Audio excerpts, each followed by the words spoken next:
graça e a paz de Jesus estejam sobre o seu coração, sobre a sua casa, sobre a sua família. Você recebe essa palavra? Curve a sua cabeça, vamos orar. Senhor Deus e Pai, com muito temor e tremor, Senhor, estou aqui diante da Tua igreja e sobre o Teu altar, Senhor. Me coloco à Tua disposição, Pai, para que a palavra a ser ministrada venha direto do Teu coração, sem qualquer interferência humana por minha parte. Espírito Santo, quebranta os corações. Faça com que a palavra, o Evangelho de Cristo seja de fato, meu Pai, semeado no nosso coração para que produza fruto. Porque, Senhor, o fruto, meu Pai, sem a terra fértil não tem valor algum. Portanto, Senhor, que os nossos corações estejam atentos a ouvir a Tua palavra. É assim oramos, no nome de Jesus. Se você crê, diga amém. Não há espaço para confusão. Onde a presença do Senhor habita, não há espaço para confusão. Nós cantamos isso nessa manhã. Você crê dessa forma? Eu quero conversar com você a esse respeito. Você sabe qual é o conceito de justiça? Justiça humana. Quando falamos de justiça, tem muito a ver com merecimento. Então, quando em uma relação quebra-se a questão do merecimento, se faz necessário que um poder aplique a justiça para equilibrar aquilo que aconteceu de forma injusta, de forma não merecida. E assim ocorre nas nossas relações.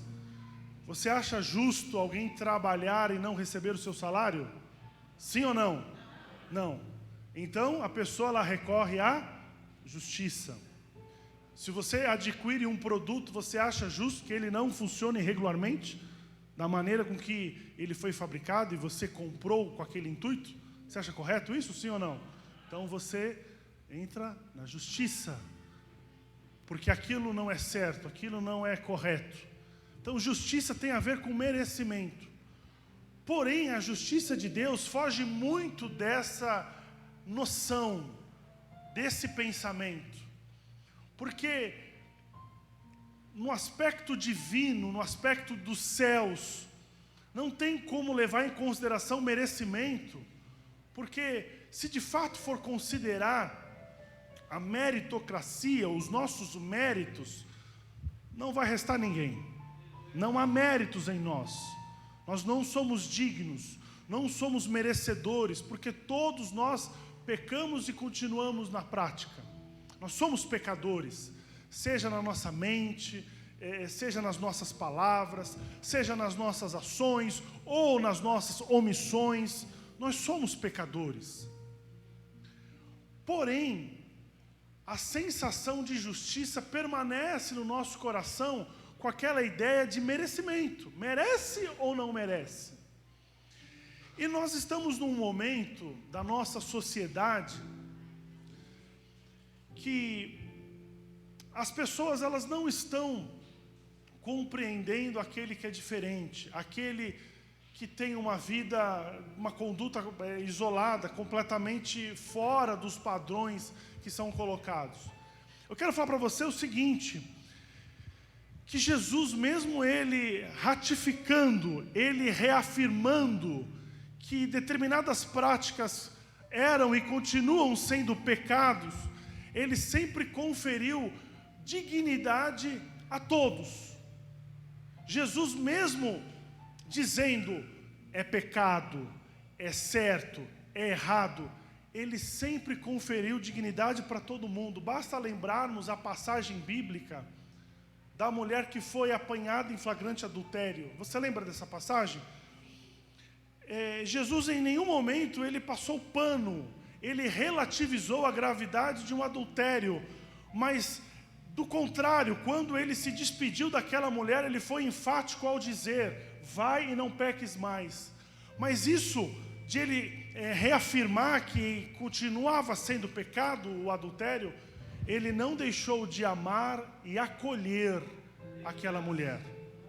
Deixa eu te falar uma coisa, amar e acolher o pecador são ações que não revogam o que é ilícito.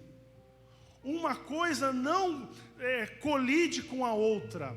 É possível perfeitamente você amar, acolher o pecador, mas ao mesmo tempo manter o preceito bíblico que estabelece que determinada conduta está errada. Você compreende isso que eu estou dizendo? Sim ou não? É possível. Mas hoje nós estamos numa sociedade, uma estrutura tão beligerante, uma sociedade muito intolerante, que se vemos com bastante frequência a nossa própria estrutura religiosa atual, no intuito de manter firme uma regra cristã de conduta, nós infelizmente nos deparamos com pessoas propagando um discurso de ódio, promovendo um linchamento moral para aquele que é indiferente, para aquele que é diferente, aquilo que nós entendemos como que seja correto, como aquilo que é certo, é correto, é idôneo. Isso não é certo. Isso é incompatível ao Evangelho de Jesus. Entenda, nós estamos numa sociedade plural, cada um pensa de um jeito, age de uma forma, tem a sua própria verdade. E nós, que estamos aqui dentro da igreja, ouvimos a palavra de Deus, sabemos do que é certo e o que é errado, queremos a todo custo levar esta verdade para fora. Porém, nós subimos, às vezes, o tom das nossas críticas e acabamos por não entender que a nossa missão está em exalar o amor de Jesus para quem está lá fora, porque o incauto, o incrédulo, o pagão, ele não tem o temor a Deus que nós temos. Você compreende isso, sim ou não? Ele não tem. Então qual é a nossa missão? Levar o amor de Jesus para as pessoas. Nós precisamos sair dos portões do templo e exalar o amor de Jesus, o amor de Cristo, para toda e qualquer pessoa, por maior que seja o pecado que ela pratica. Porque hoje existe uma sociedade intolerante. Então nós olhamos para cada pessoa com os nossos próprios critérios de julgamento. No entanto, o correto a se fazer é olhar para as pessoas, por maior que seja o lamaçal do pecado que ela esteja inserido, nós precisamos olhar para cada um e enxergarmos um alvo nas costas dela, que aquela pessoa é alvo do amor de Deus. Amém? E eu quero falar com vocês a respeito da história de Jonas. Você sabe muito bem, você conhece a história de Jonas. Jonas é o mocinho do peixe, do grande peixe. Lembrou? Captou? Vamos falar sobre ele. Mas o enfoque que eu quero dar é do peixe em diante. Combinado? Então vamos lá. Jonas, ele foi um profeta único, peculiar, porque ele recebeu o chamado de Deus de ir até a cidade de Nínive. Só que a resposta que ele deu para Deus foi um sonoro não. Eu não vou. Então Deus chegou para Jonas e disse: vai, levanta-te, vai e clame ao povo de Nínive. Pregue, seja influente, leve a mensagem que eu estou te passando. Só que ele optou em não ir, em não obedecer à voz do Senhor, e ele preferiu fugir. E como se fosse possível, ele tentou se esconder de Deus. Ele desceu às profundezas do barco. Porém, quando tudo foi descoberto, ele manifestou o interesse de ser jogado ao mar, ou seja, uma atitude suicida, ser jogado em alto mar, ao invés de fato cumprir o propósito que Deus havia designado para a vida dele. Como Deus não tinha intenção que Jonas morresse, então ele enviou o grande peixe que engoliu o profeta. Quantos dias Jonas ficou na barriga do peixe? Você lembra? 3 dias. Por 3 dias ele ficou na barriga do peixe. Jonas fez uma oração a Deus então o grande peixe vomitou Jonas até a terra seca. Jonas então, em terra seca, definitivamente obedeceu à voz do Senhor, porque o Senhor em terra seca apareceu para Jonas e deu a mesma ordem que foi dada anteriormente: Jonas, levanta, vai até Nínive e diga, e clame, e fale a palavra que eu mandar você fazer. E após isso eu quero destacar alguns trechos, algumas nuances dessa palavra. Você pode abrir a Bíblia de Jonas no capítulo 3, a partir do primeiro versículo. Jonas 3:1.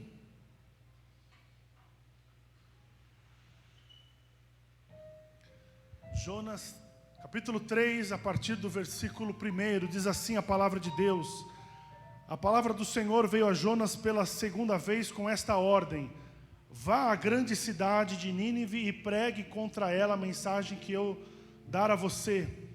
E Jonas obedeceu a palavra do Senhor e foi para onde? Foi para Nínive. Era uma cidade muito grande e demorava-se 3 dias para percorrê-la. Preste atenção, uma pausa aqui na nossa leitura. Eu quero destacar nesse trecho, então, para recapitular, um primeiro momento, Deus fez um chamado para que Jonas fosse até Nínive, certo?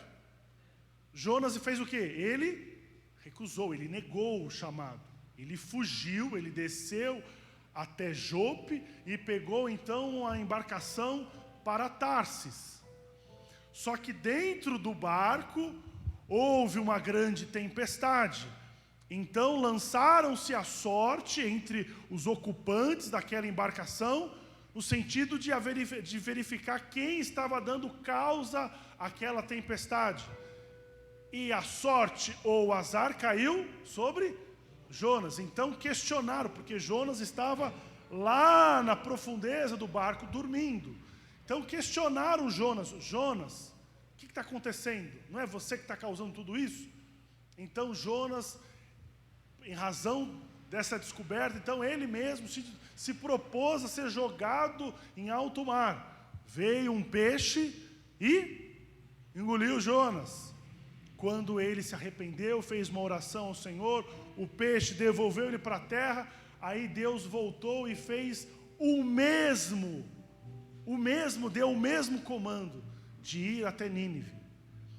Então, diz a Bíblia, nos versículos que nós lemos, que Jonas então foi até Nínive. E como era Nínive? Era uma cidade muito grande, sendo necessário percorrer quantos dias? 3 dias. Para você compreender, Nínive era uma cidade grande. E quanto tempo para cumprir a missão? 3 dias. Muito bem, vocês estão perfeitos. Primeira questão que eu quero falar para vocês é que no texto original, no hebraico, o sentido é que Nínive era uma cidade muito grande e muito importante para Deus. Você pode dizer isso comigo? Nínive era uma cidade grande e importante para Deus. Contextualizando, eu quero que você entenda isso. Nínive era uma cidade violenta, perversa e que oprimia o povo de Israel, a quem Jonas pertencia, sobretudo mediante a cobrança de impostos. Nínive, o povo ninivita, ele ficou conhecido por ser desonesto, arrogante, impiedoso, um povo que faltava escrúpulos. Eles tinham tanto anseio em ter conquistas, eles eram tão materialistas que havia um desejo insaciável de ganhar, de poder e de domínio. Então eles usavam as táticas de guerra, o mecanismo da guerra, para avançar no seu poderio. E por ser um povo opressor, Nínive acabou enfrentando e oprimindo, trazendo angústia ao povo de Jonas. Porque quando Jonas, e é isso que é a revelação que eu quero trazer para você, quando Jonas se nega a ir até Nínive, não é porque ele estava com preguiça. Não estou afim, Sabe quando você não está afim de fazer alguma coisa? Não quero, isso não é para mim. Não, Jonas tinha legitimidade, ele tinha justificativa para não ir àquela cidade. E entenda isso, ele não foi até Nínive, não queria ir até Nínive, porque era justamente este povo o causador da angústia que ele e sua gente estavam passando. O povo de Nínive, em razão do exército da Síria, eles oprimiam o povo de Israel. Eles eram um povo violento, cruel. Captou? Por quê? Deus mandou Jonas a ir até esse lugar, porque era um lugar cruel, era um lugar perverso. Mas mesmo assim, no versículo 3, no original, se extrai o entendimento de que aquela cidade, por pior que fosse, era importante para Deus. Compreenda, meu irmão, minha irmã, Deus, Ele se importa com cidades e, sobretudo, com pessoas improváveis. Por pior que seja, por mais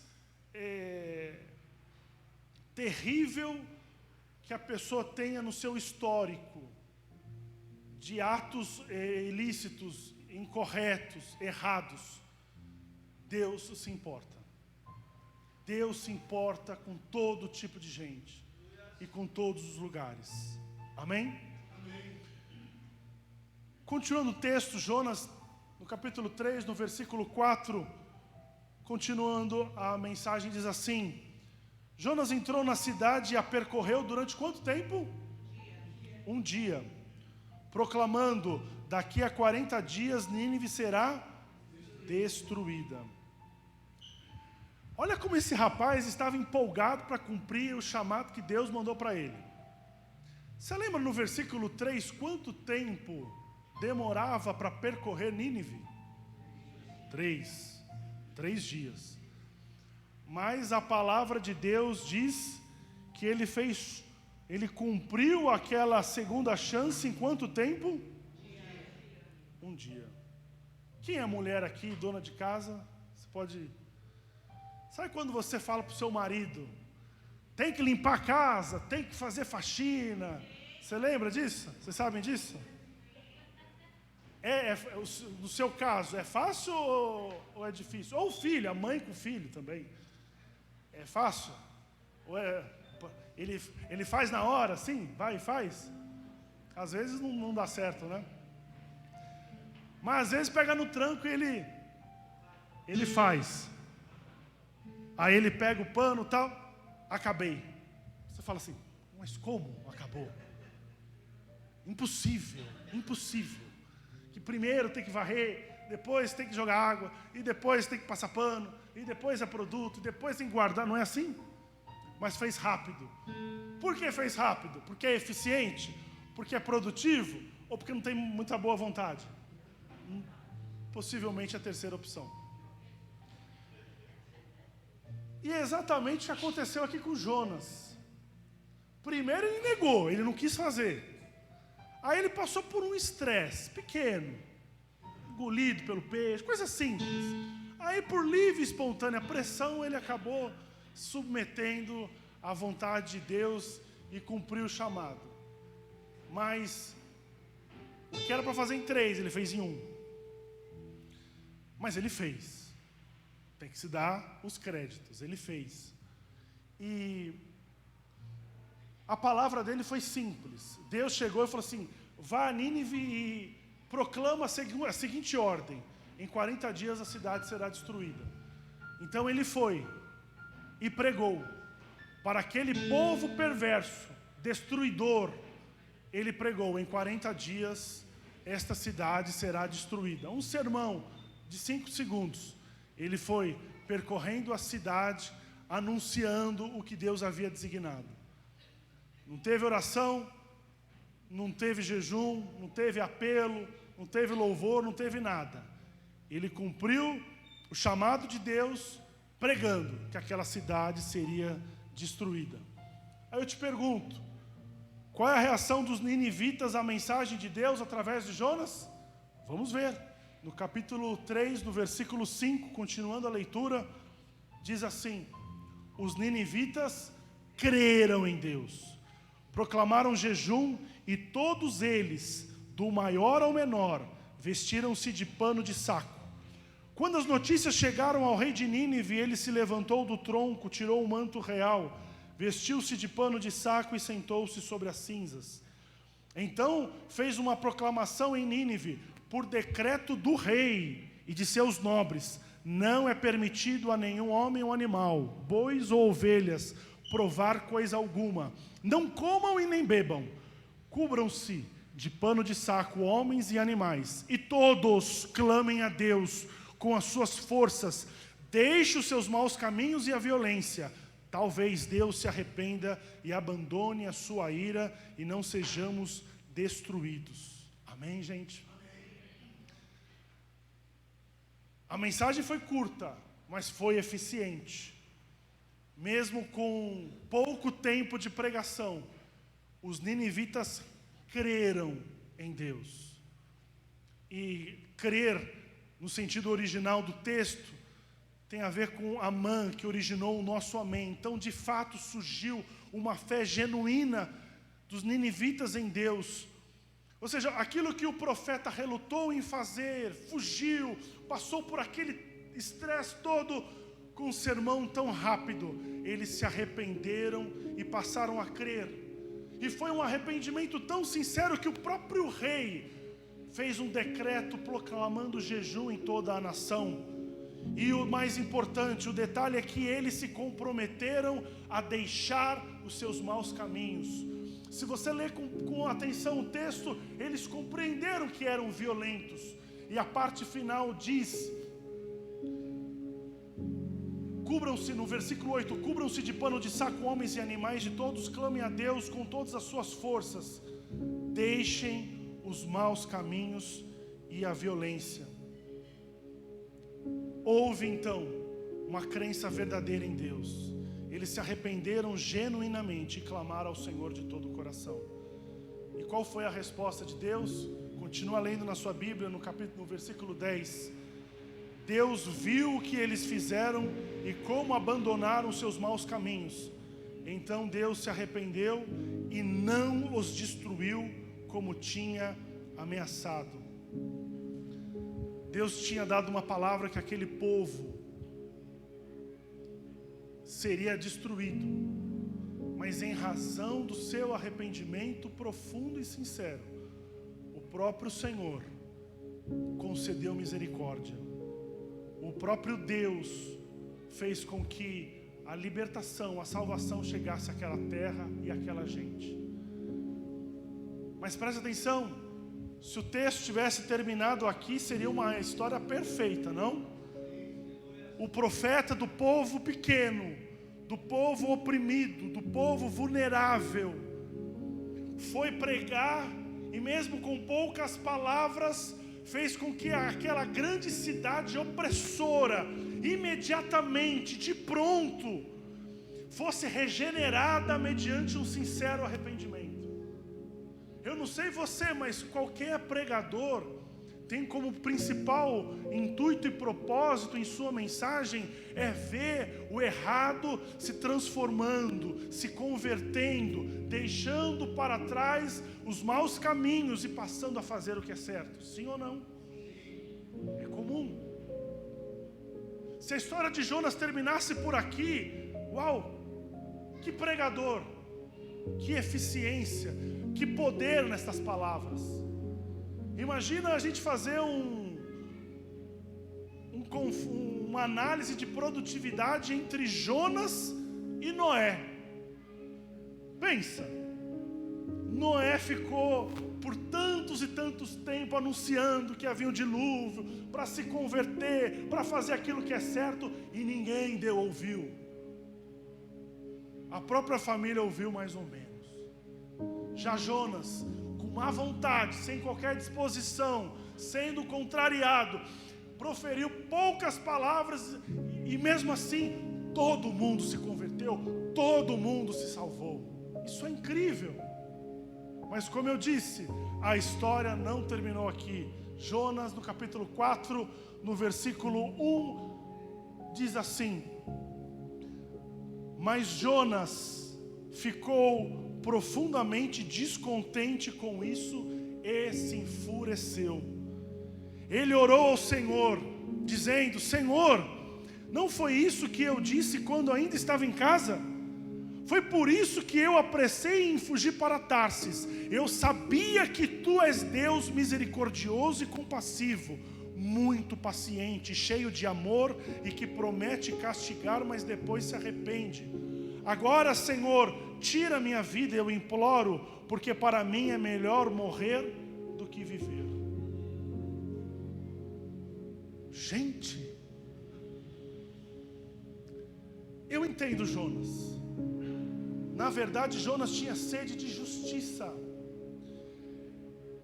E tudo isso por conta da opressão que aqueles opositores, os ninivitas, causaram contra o povo de Jonas, o povo dele. Os assírios, eles causaram muito mal para Israel. Então havia uma legítima expectativa de Jonas, por parte de Jonas, que Deus destruísse aquela cidade. Mas sobreveio uma intensa ira no coração de Jonas. E qual é a razão pela qual Jonas ficou irado? Deus é compassivo, longânimo, bondoso, generoso, amoroso, gracioso. O Senhor é perdoador de iniquidades. A bronca, a raiva de Jonas com Deus foi porque ele é bondoso. Mas Jonas, então, eu quero ressaltar isso para você. Jonas, ele tentou fugir uma vez, não deu certo. Ele desejou a morte ao dizer para que fosse jogado ao alto mar.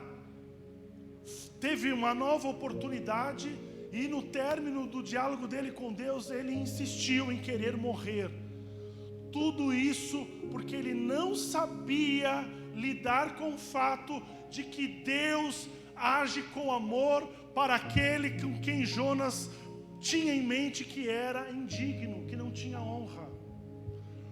O que causou desconforto para Jonas é que Deus lidou com amor àquele que era merecedor de castigo. E eu quero fazer um paralelo com o ato de Jonas e Caim. Eles tiveram a mesma conduta e comportamento. Eles se voltaram contra a ação de Deus e queriam manipular, controlar a maneira pela qual Deus deveria se relacionar com o outro. A revolta de Caim para com Deus foi com que ele aceitou a oferta do seu irmão.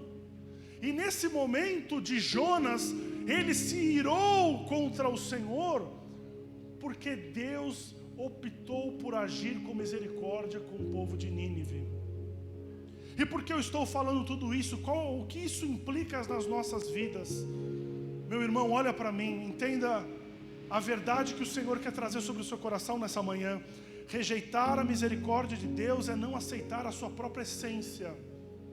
Não se pode ver a Deus sem ver a sua bondade.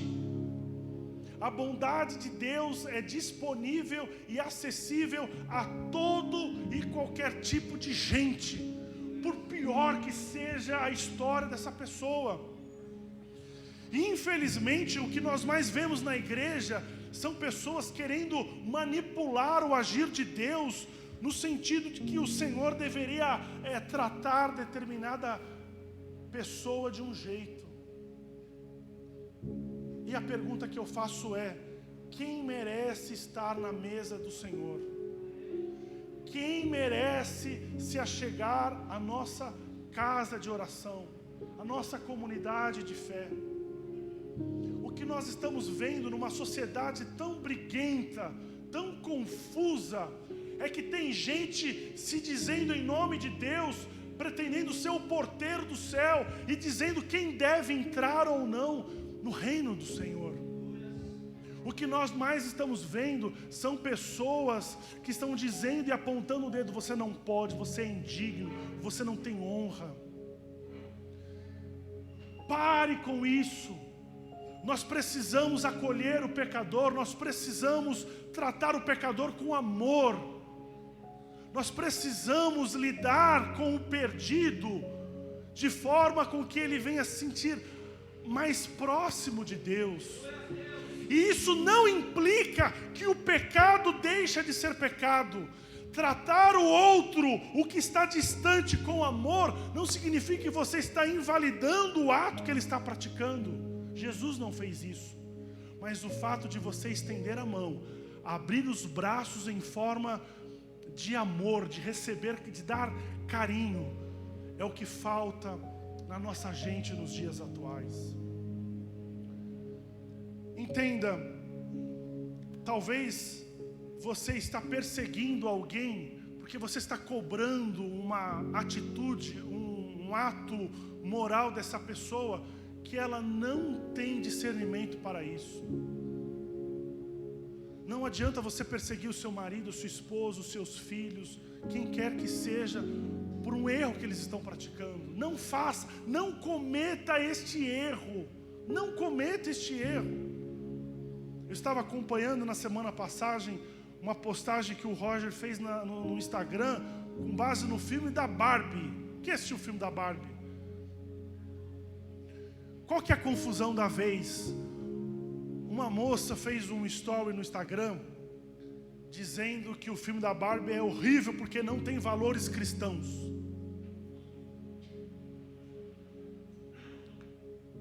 E o Roger, ele fez um texto incrível sobre isso.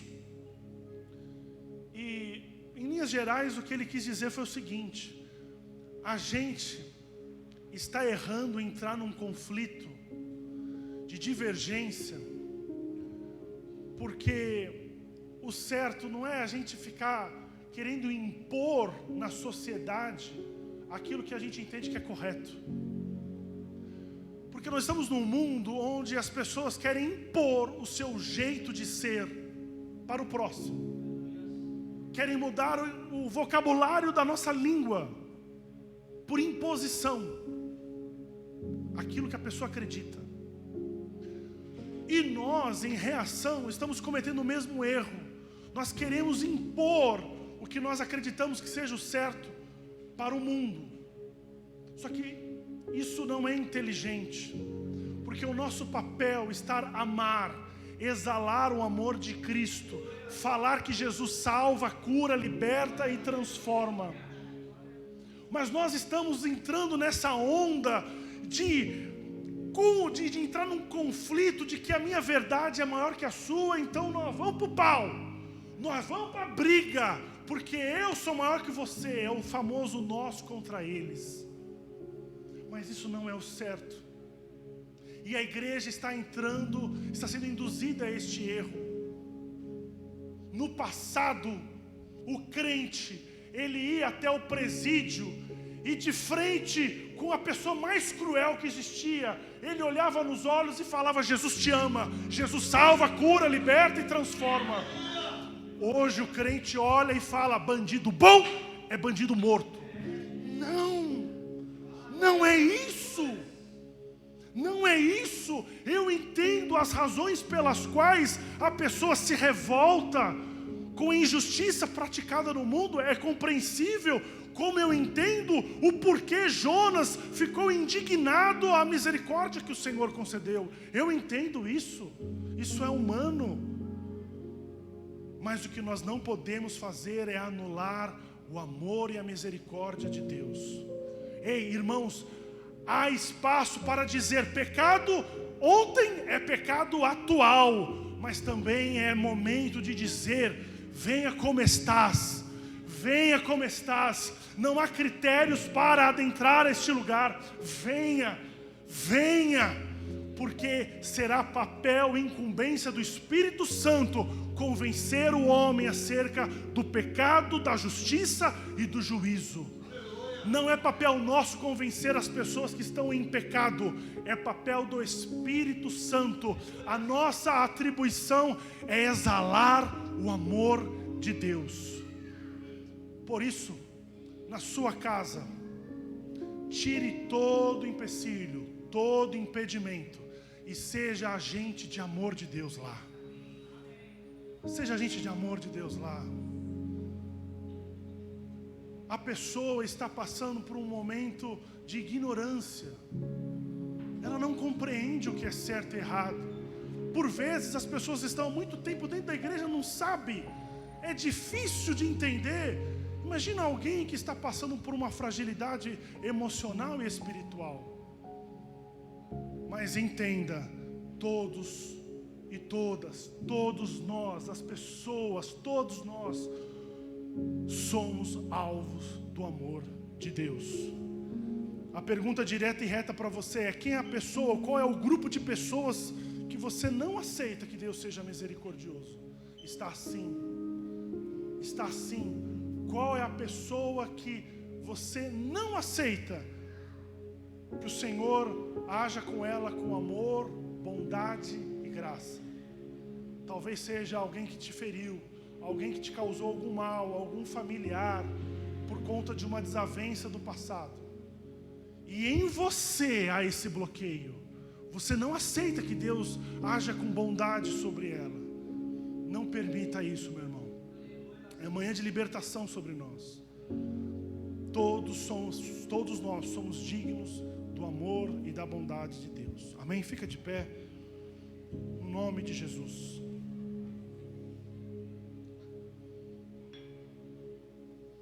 Senhor Deus e Pai, a nossa justiça, Senhor, não tem nada a ver com as suas, Pai. Porque para nós é levado em conta o merecimento. Mas para o Senhor é levado em conta o seu sacrifício de cruz, que abrange e beneficia a toda sorte de gente. Dos mais simples e corretos, daqueles que supostamente andam conforme os teus preceitos, até aqueles, Senhor, que praticam os piores e mais cruéis atos, Senhor, de maldade, de perseguição. Mas o teu amor, Senhor, está muito acima da nossa cognição, do nosso pensamento, Senhor. Por isso, Pai, nós precisamos abrir os nossos olhos e compreender que a nossa guerra não é contra homem, não é contra pessoas, mas sim contra potestades e principados, e sim no mundo espiritual. Senhor, que nós não possamos não ser inflamados por este conflito social em que estamos inseridos no presente momento, Senhor. Mas que tenhamos, Senhor, a sabedoria de que em Ti há perdão, em Ti há libertação, a salvação. Por isso, Senhor, traz paz ao nosso coração, traz tranquilidade, Senhor, que possamos ser agentes, ó Pai, agentes de Deus, para promover, Senhor, a tranquilidade dos nossos lares, aonde estivermos, porque onde o Senhor está não há espaço para confusão, não há espaço para contenda, para brigas, não há, Senhor. Por isso, Senhor, em nome de Jesus, traga paz sobre nós. Amém. Amém.